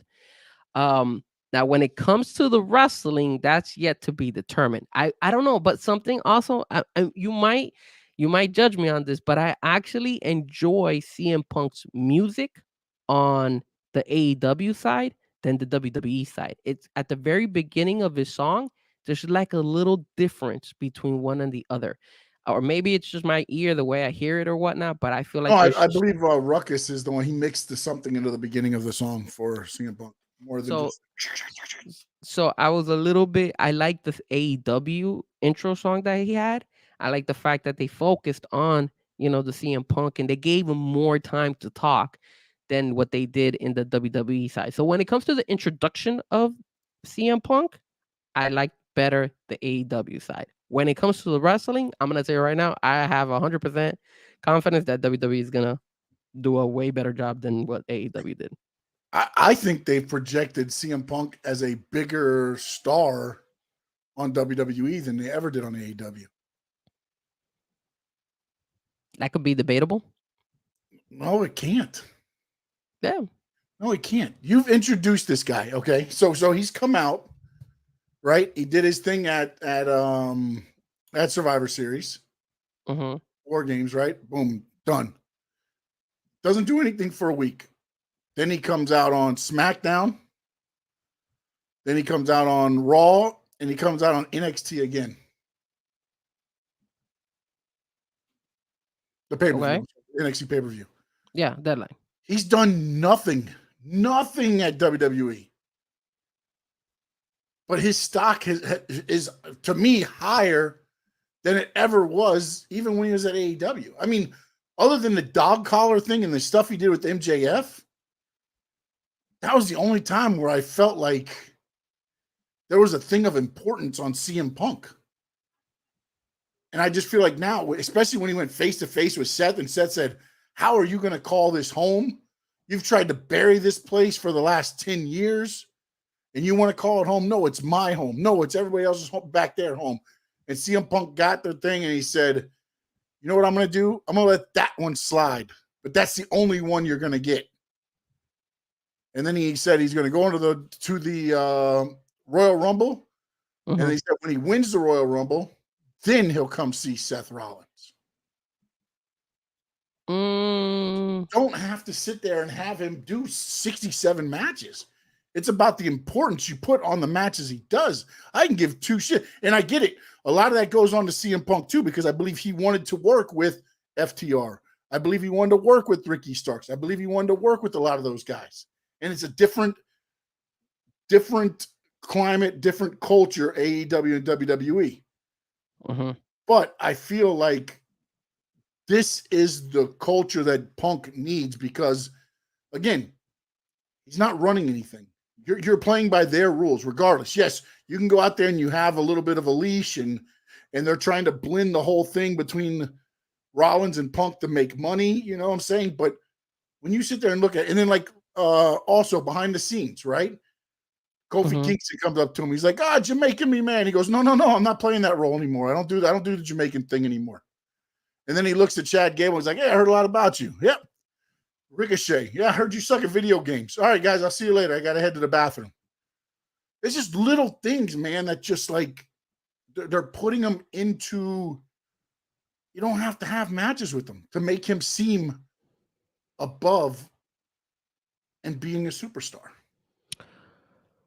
Well, this is the thing for me. I think the issue with the AEW side is they were showcasing him wrestling because we haven't seen him wrestle in a long time. So I don't think that Yeah, but the hurts. problem is when every week you do that, you take it off, man. You take the luster off. Punk is becoming an attraction now. Punk is at that attraction level, like MJF, like Roman Reigns, like and again, I get it. MJF is seen, but he does his you hear him talk those. He doesn't have to wrestle every show, is what I'm saying. Okay. And I get that MJF is, a little bit, but I look at him in that way. I don't think you have to watch him wrestle every show. I think when you do that, why am I going to? And I saw a shoot interview today. It was a King Kong Bundy off of everybody. He's like, so if you're putting in on all these main events on Raw, SmackDown, and I think it was before AEW started, so I don't know. He just said kind of the Raw and SmackDown. He's like, why should I pay to go watch your pay-per-views? Why should I pay to go watch your live shows? I just sit at home on Mondays and Fridays and watch all the main events right there. That's why you don't put CM Punk wrestling on those shows. You don't put every show. Again, make it mean something. Then you get people to go to the shows and the house shows and the pay-per-views because they don't get to see them wrestle all the time. But I think it's a different taste for each one, because I agree with you. I understand. Hey, you showcase him, he doesn't have to wrestle. In the AEW side, their bread and butter was the wrestling, and a lot of people wanted to see CM Punk wrestle. He comes out there, he does it. We don't need to see him wrestle in the WWE world because so soon, because we already saw him wrestle in the AEW world. So we already know what it is to have a CM Punk wrestle. So there's not that much emphasis on the WWE.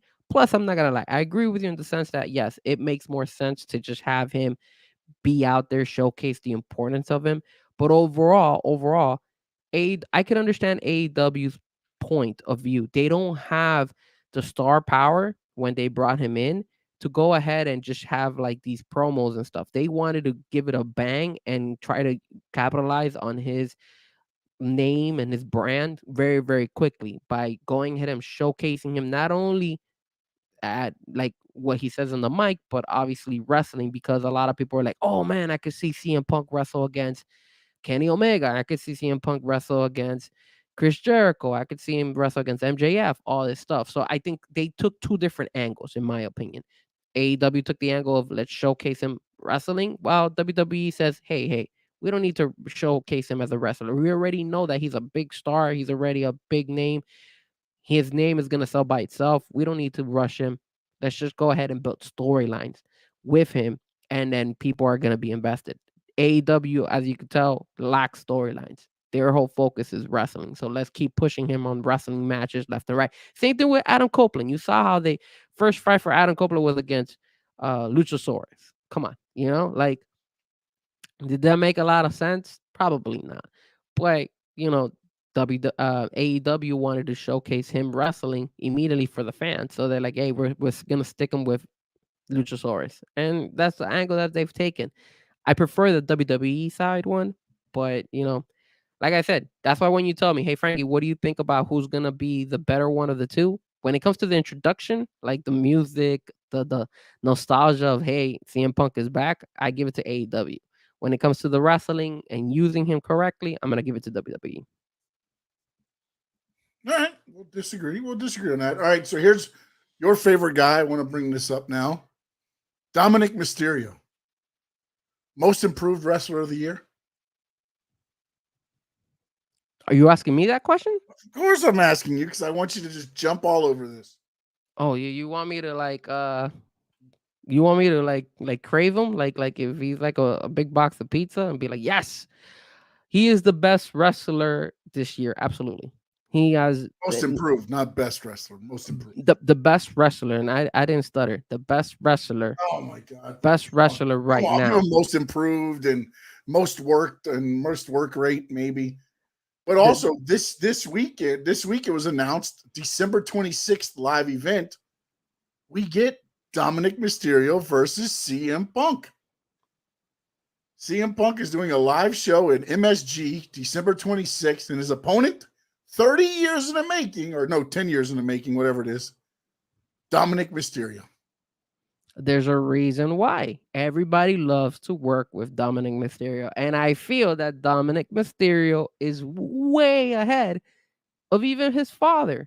He has done. Oh, Yes, oh, absolutely, absolutely. He is way ahead than his father. oh my He is God. actually Slow this guy doing down. something that a lot of people probably never in their wildest dreams ever thought that he was going to be able to do. Is Dominic Mysterio going to outshine his father? Probably not. But what he did this past year, as far as going out, working matches with all these heavy hitters, Cody, Seth, Yeah, he's the CM workhorse Punk, of the Judgment Day. I mean, he's the workhorse, dude. the, I the mean, kid, I get that, and he's improved tremendously. And I thought, well, it was interesting. Randy Orton was on Impulsive with um, Logan Paul. Logan Paul, yes. And Logan was like, man, I got to talk to you about Dominic. He goes, when I first saw him, I said, because again, remember, it was Dominic and his dad against Logan Paul and Miz at one of the WrestleManias. And he said, I looked over and I was like, this kid's got nothing. He's got nothing. He goes, then the kid grows out a mullet. And I'm like, he has it. He's like, how the hell does a mullet change who the guy is? And then Randy Orton's like, it's the mullet, buddy. It's the mullet. And it really, it's that and the attitude change. And again, I don't know if the Judgment guys are working with them or who's kind of working with them or whatever. And it's kudos to Dominic too, by the way, anyways. But he's buying in hook, line, and sinker on, the Dominic Mysterio thing. It's like when he went to jail and he came out and he's like, oh, I'm harder than ever. Dude, he took that gimmick and that part of it and just ran with it. You've watched him with the NXT North American Championship. He's ran with the whole thing where he's been that guy to where the Judgment Day has done so much for him. Absolutely. And then, again, Mommy's there, he's winning. Mommy's not there. Every time he's lost the North American title, no Judgment Day near him. Correct. And yes, no doubt. I'm talking about equal ages. Yes.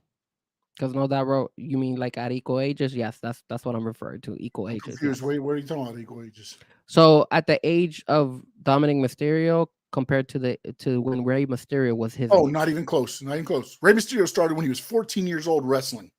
I know, but what I'm saying is I believe Dominic Mysterio is way ahead of what Rey Mysterio was at the same age, in my opinion. Way. Yes. Way. Rey Mysterio had been around the world, was a luchador, I mean, oh, dude. Please. I mean, as far as the whole world, the whole lucha world, lucha libre, and all that, yes, you're right. Rey Mysterio had a name for himself, but Rey Mysterio. What Dom already started in a big company, and obviously he uses his dad's name because that's Rey Mysterio and them lit ECW arena up in an arena that is known for blood and hardcore and violence. They went in there and wrestled and got a standing damn ovation. Dominic Mysterio has given standing ovation type of matches every single time he works at NXT, every time he works against some of these guys at Monday Night and on SmackDown, standing ovation. For the love of God, everybody hates Dominic Mysterio. They boo him so much that you could hear it outside the arenas. That's how much they hate Dominic Mysterio. I like the fact that you don't like to give credit where credit is deserved. The guy I give him credit, but for you to sit there and say that he has accomplished more at his age than what his dad has, and his dad started wrestling at the age of 14. Okay, his dad was already a 10-year veteran in pro wrestling by the time this kid laced up his first pair of boots. All right, so he's a little bit of a late bloomer. That's all. A little bit of a late bloomer. Yeah, okay, late bloomer. Rey Mysterio started at 14. Dom Mysterio didn't start at 14. He's a little bit of a late bloomer, bro. That's all. Yeah, but you're not going to sit there and tell me they're at the same places at equal ages. Like, it's not close. 24-year-old Dom and 24-year-old Rey, not even freaking close. If you compare the popularity between Rey Mysterio Jr. at that age and Dom Mysterio at his age right now, I think Dom is bigger than Rey Mysterio. And due to the fact that he's in a bigger company, he's in all three shows consistently. He's wrestling on pay-per-view. I mean, the kid is smart. Dom did his homework, and he went ahead and he said, the kid's not good. I'm not saying the kid's not great right now.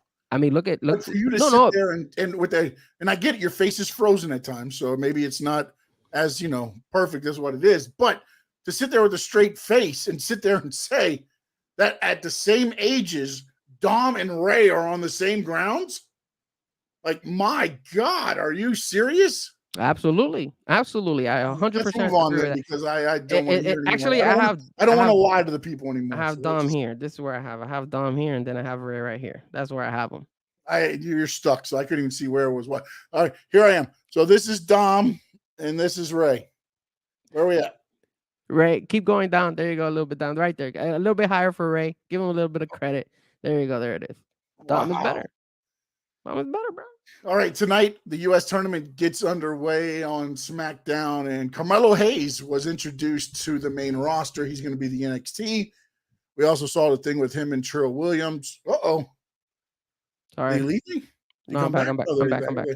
Sorry about that. With Trick Williams and them. So your thoughts, Carmelo Hayes going to the main roster, at least for the U.S. title tournament? I hope they leave him there. Yeah, I do too. I hope they leave him there. At this point, it doesn't look like they're going to make NXT a traveling brand. If you're not going to do that, start moving some of these guys that deserve an opportunity up. That's how I'm going to look at this. If you want NXT to be the third that you always talk about, and it's going to tour, then Carmelo needs to stay. If you're never going to tour with them, then just send them up. Start sending those guys up. The reason I say they should go ahead and leave him in SmackDown is because Trick Williams is blowing up. I mean, Trick Williams is taking. I feel Trick Williams is the next guy to blow up on the NXT side, and he's gaining even. I think he's already blown up. When you saw the pay-per-view, the NXT pay-per-view, and he was down by 3 falls, and then he got the 3 falls, and everybody it just blew up. The place was like, okay, all right. CM Punk working with NXT talent. He took pictures with, of course, Cora Jade and Roxanne, and he's been working out at the PC Performance Center. And there's talk that, he would like to become the next Shawn Michaels. Is that part of his deal? Is that why he came back to the WWE, to work with the younger talent? He said it was Father-Daughter Day.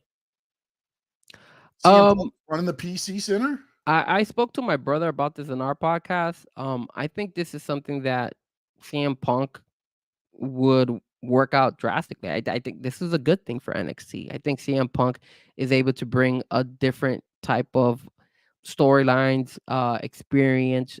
And one thing I didn't mention in the AEW side, which I'm noticing in the WWE side, is on the AEW side, this guy came out. Who was it? I believe it was there was a particular wrestler I read on I don't remember where I got it from, but it was somebody who went on record saying that it was Rob Van Dam. That's what it was. So Rob Van Dam went on on an interview, and he said that he was open to help the AEW talent with whatever they needed, and nobody from the AEW asked him for anything. Now look at the difference when you have CM Punk. Now, granted, I see RVD is not as big as CM Punk, but still, you respect RVD. RVD is a freaking workhorse, and he's been a legend in all of wrestling. Plus, he has so much knowledge because he's been everywhere. So when you look at CM Punk, what is the first thing you see? You see people in the NXT world shaking his hand, giving him hugs, saying, "Yo, man, dude, I looked up to you when I was a jit. I was involved in watching all your matches. I really loved it. And now to be able to come and see you and you be able to talk to me and stuff, they appreciate him." Yes, CM Punk being in NXT would be momentum. Now, is he going to take over Shawn Michaels? Absolutely not. Shawn Michaels stays. I think ultimately he will. I think ultimately that's the plan. I'm not saying like he's running. I'm not saying he's there to run Shawn Michaels off. I'm not saying that at all. But I think ultimately that's where he wants to be. That's what he's always wanted to do. He used to sit with Paul Heyman, and kind of that's how he became like a Paul Heyman guy, because he would sit there and just watch videos and watch how the TV was done and all that stuff. I think ultimately he sees that's where he wants to go. And on the other side, like with the whole thing with AEW, I think the problem too is that, look, say what you want to say about WWE. If you're in NXT, you're basically learning, you're developing. If you're on the main roster, then you can say you kind of made it. The problem with AEW now is everybody thinks they've made it. Mm-hmm. And everybody thinks, oh, now my shit don't stink. Well, listen here, buddy. There's a bunch of botches. There's a bunch of shit you can continue to work on. And that's for everybody, WWE and AEW. But AEW puts it out there front and center for some reason. It's you know, it's like just like, hey, oh, he's gonna mess up right here. All right. It's almost like they do this shit on purpose. Hey, make sure camera 3 gets Commander on this one. He's gonna hit the ropes and he's gonna get tied up. Okay, make sure the camera's on him. Yeah, It just feels like and like for nobody to sit there and even, you know, come up to RVD, even just to be like, what does it take to get there? What does it take to get there, man? To sit there, like, dude, anytime there was a veteran in our, you know, in the locker room or anything, man, you went up, you introduced him, you know, you could tell right away, okay, this guy's not, you know, he doesn't want to be disturbed. He's just here to do his job. Or, you know, they'll sit there and they'll talk. Usually they'll have a meeting before the show starts, before the doors open. They kind of sit there and do like a Q&A type thing. Nowadays they do the little, the thing QT does where he does like a little, what do they call it? When they go out and they just train and they work with everybody. Damn it.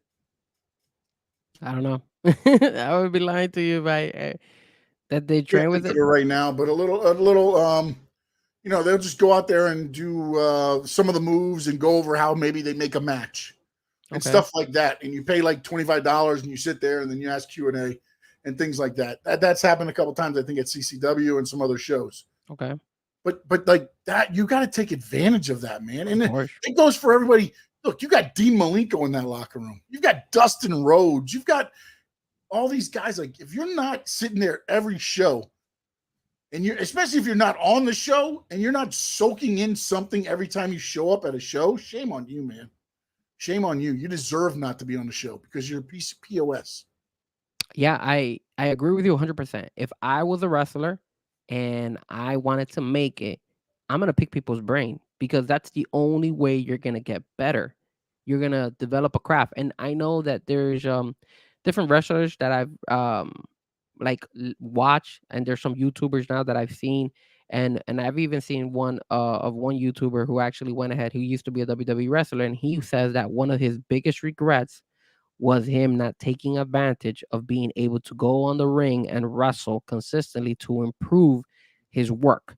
So imagine if, in order for you to be able to make it in the WWE world or in any big wrestling or organization, you need to put in the work in the ring and learn from people who have done it already, who've accomplished it. Like, how are you not going to go ahead and pay respects to RVD and say, hey, yo, dude, how did you do it? Like, how was it the ECW ways? How was it the WWE way? Like, you could easily ask them, hey, like, how is it the WWE way? Especially the mid guys that probably are not the biggest stars in AEW that eventually might get cut in the long run. I would be like, yo, what does it take for me to be able to make it in the WWE world? Because you don't necessarily have to make it in the main roster. You could make it NXT. Look at Lexis King. I don't know if he did anything in particular or his name, because of his father, is one of the reasons that helped him get into the NXT world. But I will tell you this, the kid actually went ahead and took advantage of it. And whatever they're giving him, it's working for him, because in NXT, he's 20,000 times more relevant in NXT than when he ever was in AEW. And I actually like him. And remember what I told you at the beginning? I was like, yo, Lexis King, what a dumb name. No, it's grown on me. I'm like, okay, cool. Especially when he tells you why it's Lexis King. Like, yes. Like, they sat down to the point where they said, this is why I took Lexis King. Yeah, I agree. took the dad that was there for me's last name. Not the deadbeat. You know, like, I mean, they went into it just like that. But yet, you took your stepdad's name, but you act like your dad. You know what I'm saying? Like, if you look at the dynamics and how deep this character runs, like, there's a lot you could get into with this, with Lexis King. It's amazing. And again, also, I think what happens too is when you're at NXT, you're there. You know what I'm saying? Like you're there 5. I don't know if they do Saturday and Sundays. I don't know how that works. I know some days they're on the tour. they do like the little citrus loop where they wrestle around Florida a little bit.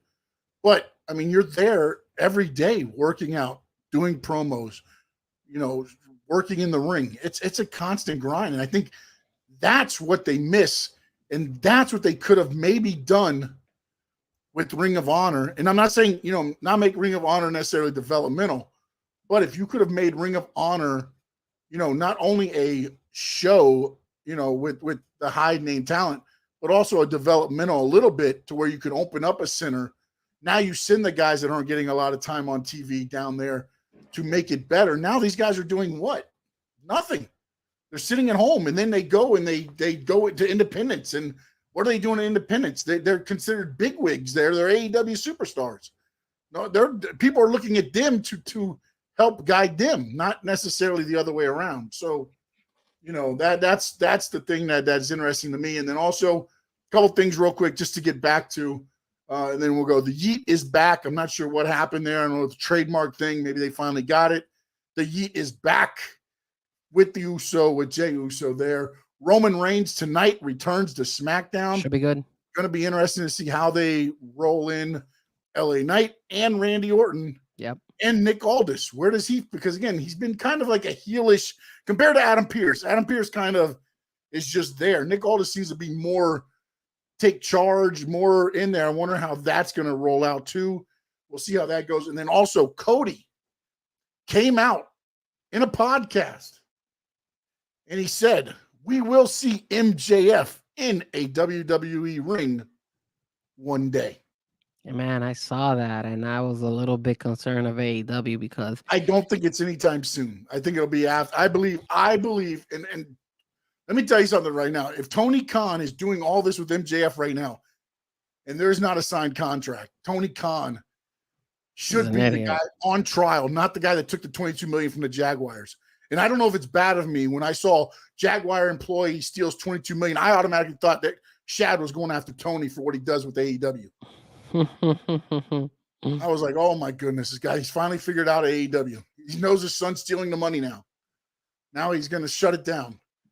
But, so it's going to be interesting. But I, Tony, please tell me you're smart enough to do this whole devil angle leading into the new year when his contract is supposed to be due and you don't have a deal with him. Yeah, I hope he does. I hope he really does make that.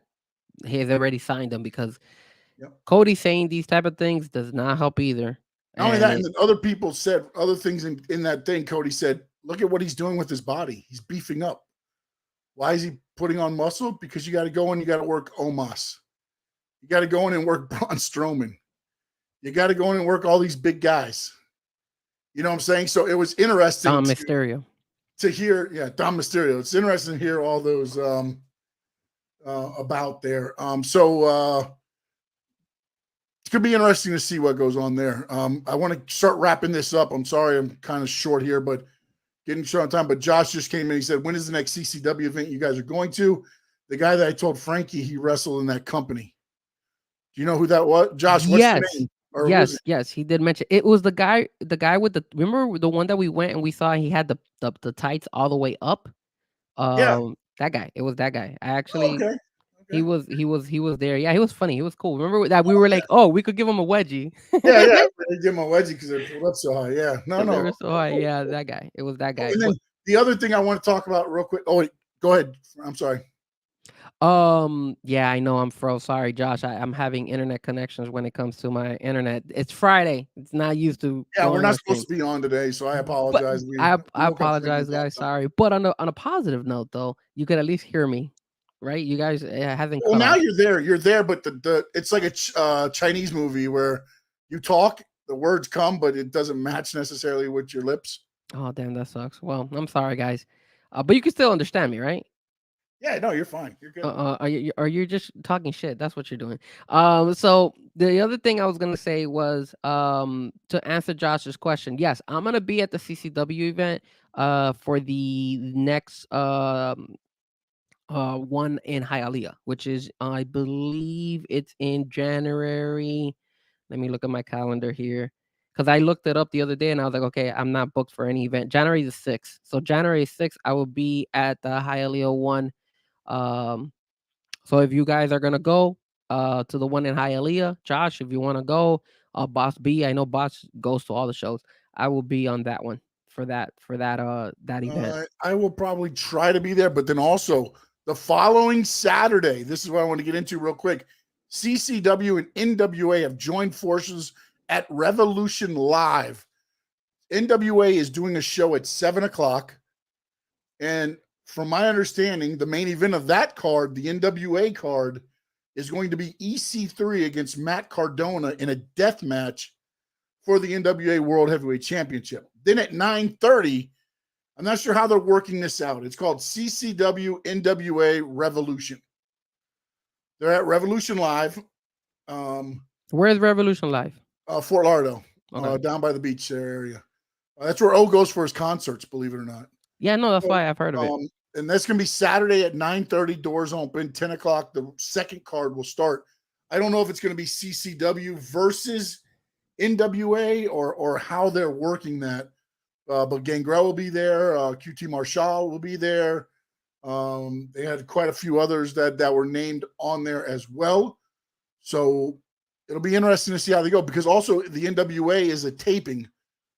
So it's maybe some of the CCW stars will be involved in some of the taping as well at Revolution Live. And the cool thing is, and I don't know if you saw this, but I believe it's Progress Wrestling. Mm-hmm. Billy Corgan made them an NWA territory. Oh, And wow. remember back in the day, NWA had territories set up all over to where the champion would travel and go to. And I don't know, it's totally speculation by me, but I wonder if they're going to offer CCW to become an official NWA territory. Wow, that'd be cool. That'd be a big jump for them too. Yeah. That's a good thing. I mean, I am available that day as well. I don't believe I have any events that day, so unless something changes as of right now, I could go to both of those events. I'm definitely going to the one on Hialeah. I'm able to. I particularly one of my friends hit me up and they're like, "Frankie, we're gonna go." I'm like, "Yeah." So that one for Hialeah, I'll go, and then the one of Revolution Live, absolutely. Like, I don't have anything planned right now, so I'll try to see if I could leave it open, and I'll be more than happy to go to Yeah, that show. I will not be going to the one tomorrow. I don't know where that one is. I don't know if that one is, but I Yeah. will not be at the one tomorrow. Is that in Homestead or where's that one? The one tomorrow, I won't be able to go either, because that one I'm working tomorrow as well, so I'm not gonna be able to go to that one. So, Josh, you're our reporter for the Squared Circle Digest. So make sure you send us results, okay? Please. You can hit me up at Sean_Stanley11. You can hit my man up at Frezko Music. If you're listening to us on our YouTube channels, appreciate you listening to Sports Talk with Sean Stanley. And, of course, Mr. Frezko is at Frankie Frezko. Frankie, tell him about the YouTube channel, sir. Well, hopefully we don't run into situations like today. Again, I don't know how many times I can apologize. I apologize. My internet is acting up today. But yes, my show, Let Me Talk to You, every Wednesday, 8:00. I do a show with my brother. We are working on bringing more and more guests. So if you guys are interested in being part of the show, you're more than welcome to go ahead and DM me. You could send me a message through Instagram or through Twitter or through Facebook or even TikTok, either or. And then you don't have to be in any particular segment have to be the whole show. You could just be in a particular segment. Like we talk about NXT, we talk about Miami Dolphins, NFL, the Miami Heat, NBA, and we also talk about a little bit about soccer. So every Wednesday, 8:00, Let Me Talk to You, a podcast, Frezko Music. You could find it on my platform, on my YouTube channel, Frankie Frezko. And you could follow me, like Sean said, at every social media platform under the name Frezko Music. All right. And then for me, you can follow me at Sports Talk with Sean Stanley. I'm going to follow more. I'm going to start doing more Dolphins, Heat, Panthers stuff. Also, NASCAR's kicking back up in February with the Daytona 500. I'm hoping to be there. The only problem is I don't know if the Dolphins are going to the Super Bowl, and I don't know how the workup to that is going to be, because it'll go from one weekend the following weekend, and I don't know how that's going to work out with the shows. So I got to wait to find out about that. But so it'll call for NASCAR, wrestling, of course, and then, of course, the Dolphins, Heat, and Panthers. I don't talk soccer. I don't know enough about the round ball. Oh, can I say something? No, you're done, buddy. You're shut off. So I want to ask you this, and this is an invitation to you guys and to Sean as well, even Big O, because now that you bring it up, I would love for you guys to be a part of the soccer world if you guys are interested. Copa America is in South Florida. It's in Miami, the final. I myself have availability to actually book a suite, and I'm working on getting a certain amount of people. We're trying to get about 40 people to get the suite. The tickets for the suite will be at a discounted rate, so it's not expensive. Like for a final, it's different, and we have a suite, and we get food, and we get drinks. So if you guys are interested, or anybody is interested and would like to be part of the suite, go ahead and send me a message. I'm working on getting it. I'm trying to get 40 people. That way, it would be a big suite, and it would be at a very, very big discounted price. It won't be expensive, and we could. I don't know who's gonna be in the final. We don't know. Probably Argentina, but it's a good way for you guys to, if you're interested in soccer, or if you are a soccer fan, to come to a final and experience that. I think that's gonna be cool, and that's something I'm working on. As far as the Miami Dolphins is concerned, I will be at the game. I don't know if I'll be at the game with the Jets this weekend, but definitely for the Dallas Cowboys game, I'll be in there. And catch me, I will be wearing a Santa Claus outfit. So if you guys see a Santa Claus, it might be your boy Frankie Frezko out there with a Santa Claus. Just letting you know. Just letting you know. I did it last year. I'm doing it again because Christmas falls same time as this game. So FYI. Awesome. But I was saying whoa to one other thing. You're going to want to tune into SmackDown tonight. I'll just let you know that right now. Ooh. It's going to be a crazy listening. Looking at what I was just sent, the main event can be pretty awesome. Until then, in the words of the great Gordon Soley. Now, actually, these aren't the words of the great Gordon Soley. Don't forget to follow me at Sean Stanley Sports Talk.